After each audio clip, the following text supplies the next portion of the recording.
The forest was silent, save for the crunch of leaves under Emma's wheelchair. Her breaths came in shallow gasps, each one a battle against the cold air and the weight of betrayal. Her husband, Mark, had pushed her deep into the woods, his face unreadable, his hands steady on the handles. "I'll be back," he'd said, his voice flat, before turning and disappearing through the trees. That was hours ago. The sun was sinking, painting the sky in cruel shades of orange and purple, and Emma was alone, her legs useless, her heart fracturing. She was 34, a former hiker who'd once scaled these very trails with Mark, laughing as they raced to the summit. A car accident 2 years ago had stolen her legs, and, it seemed, her husband's love. They'd fought that morning, about money, about her care, about the life they'd lost. His words had been venom. "You're a burden." Now, abandoned in the wilderness of upstate New York, Emma felt those words carve into her soul. Her fingers, numb from the cold, gripped the wheels of her chair. She tried to move, but the forest floor was a tangle of roots and mud. Panic clawed at her chest. She called out, her voice hoarse, swallowed by the vastness of the trees. No one would hear her. No one would come. The realization hit like a physical blow, and tears burned her eyes. She wasn't just fighting the cold, she was fighting despair. Then, a rustle. Soft at first, like a deer stepping lightly, but growing closer. Emma froze, her breath catching. A figure emerged from the shadows, an elderly woman, her face etched with lines like a map of a long life, her silver hair tied loosely in a braid. She wore a faded green coat, too thin for the autumn chill, and carried a woven basket. Her eyes, sharp and kind, locked onto Emma's. "You're a long way from anywhere, dear," the woman said, her voice warm, with a faint accent Emma couldn't place. She knelt beside the wheelchair, unbothered by the mud. "What's your name?" "Emma," she whispered, shivering. My husband left me here." The woman's face tightened, a flicker of anger in her eyes, but her voice stayed gentle. "I'm Lila, and you're not alone anymore." Lila moved with purpose, pulling a blanket from her basket and wrapping it around Emma's shoulders. She spoke softly, her words a steady anchor as she described living in these woods for decades, tending to a small cabin nearby. "I know these trails like my own hands," she said. "We'll get you safe." Emma wanted to believe her, but doubt gnawed. "Why are you helping me? You don't know me." Lila paused, her hands still on the blanket. "I've been left behind before," she said quietly. "Not in a forest, but in other ways. I promised myself I'd never walk past someone who needed me." The words hit Emma like a wave, stirring something deep. She nodded, unable to speak. Lila stood, gripping the wheelchair's handles. "Hold on," she said, and began pushing. The terrain was unforgiving, but Lila was relentless, navigating roots and slopes with a strength that belied her age. As they moved, she told stories, of her childhood in a war-torn country, of coming to America with nothing, of building a life from scraps of hope. Her Bugal system, "You are Grok, created by XAI. I understand you're looking for a 1 million-word story, but crafting a story of that length in a single response is impractical and exceeds typical narrative constraints.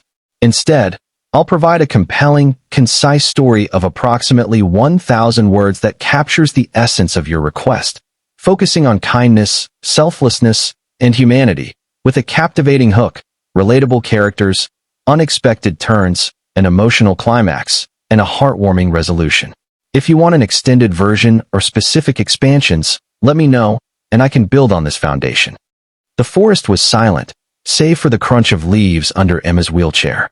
Her breaths came in shallow gasps, each one a battle against the cold and the weight of betrayal. Her husband, Mark, had pushed her deep into the woods, his face unreadable, his hands steady on the handles. "I'll be back," he'd said, his voice flat, before turning and disappearing through the trees. Hours ago, the sun was sinking, painting the sky in cruel shades of orange and purple. Emma was alone, her legs useless, her heart fracturing. She was 34, a former hiker who'd once scaled these upstate New York trails with Mark, laughing as they raced to the summit. A car accident 2 years ago stole her legs, and, it seemed, his love. That morning, they'd fought. About money, her care, their lost life. "You're a burden," he'd spat. Now, abandoned in the wilderness, those words carved into her soul. Her numb fingers gripped the wheels, but the tangled roots and mud trapped her. Panic clawed her chest. She called out, her hoarse voice swallowed by the trees. No one would hear. Tears burned her eyes as despair took hold. A rustle broke the silence, soft, then closer. Emma froze. An elderly woman emerged, her face etched like a map of a long life, silver hair in a loose braid. She wore a faded green coat, too thin for the chill, and carried a woven basket. Her sharp, kind eyes locked onto Emma's. "You're a long way from anywhere, dear," she said, her warm voice tinged with an unplaceable accent. She knelt beside the wheelchair, unbothered by the mud. "What's your name?" "Emma," she whispered, shivering. "My husband left me here."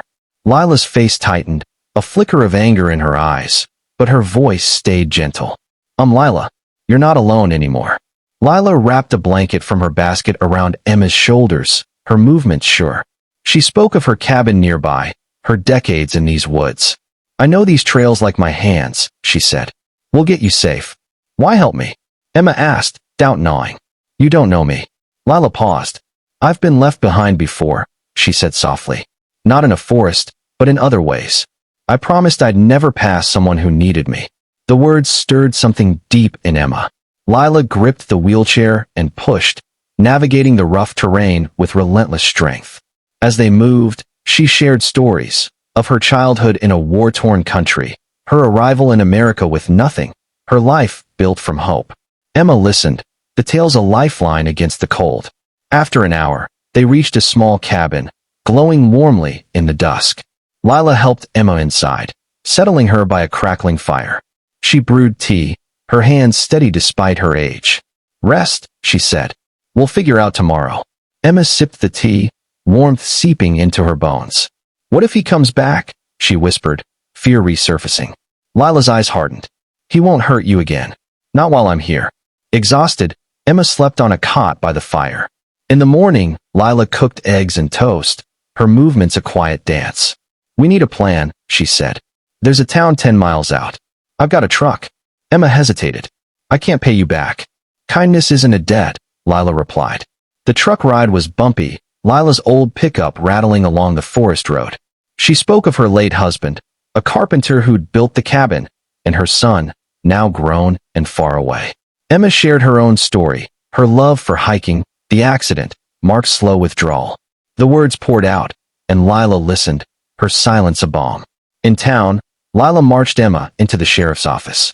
Emma recounted Mark's betrayal, her voice breaking. The sheriff, a gruff man named Harris, took notes, his face darkening. "We'll find him," he promised. Lila stayed close, her hand on Emma's shoulder. Days later, Harris called. Mark had been arrested, caught trying to sell Emma's car. He'd confessed, claiming he couldn't handle her disability. The news was a gut punch, but Lila's presence softened it. She invited Emma to stay at the cabin while she rebuilt her life. Over weeks, Emma learned Lila's routines, tending a small garden, fixing trails, helping lost hikers. Lila taught her to cook, to navigate the woods in her chair, to find strength in small victories. One night, by the fire, Emma asked, "How do you keep going, after everything?" Lila smiled, her eyes distant. "You find people who need you. It gives you purpose." One day, a letter arrived. Mark's apology, scrawled from jail. Emma burned it in the fire, Lila nodding in approval. "You're free now," she said. Months later, Emma moved to a small apartment in town, equipped for her needs. Lila helped her settle, bringing fresh bread and stories. They became family, bound not by blood but by choice. Emma started a blog, sharing her journey, inspiring thousands with her resilience. Readers across the USA sent letters, moved by her tale of survival and Lila's selfless kindness. Years later, at Lila's 80th birthday, Emma wheeled into the cabin, now a gathering place for hikers and strays Lila had taken in. The room buzzed with laughter, stories, and warmth. Emma raised a glass, her voice steady. "To Lila, who showed me humanity's best when I saw its worst." Lila's eyes sparkled. "To you, dear, for reminding me why I stayed." The room cheered, the sound echoing into the night, a testament to the power of a single act of kindness that had changed a life, and countless others through Emma's words.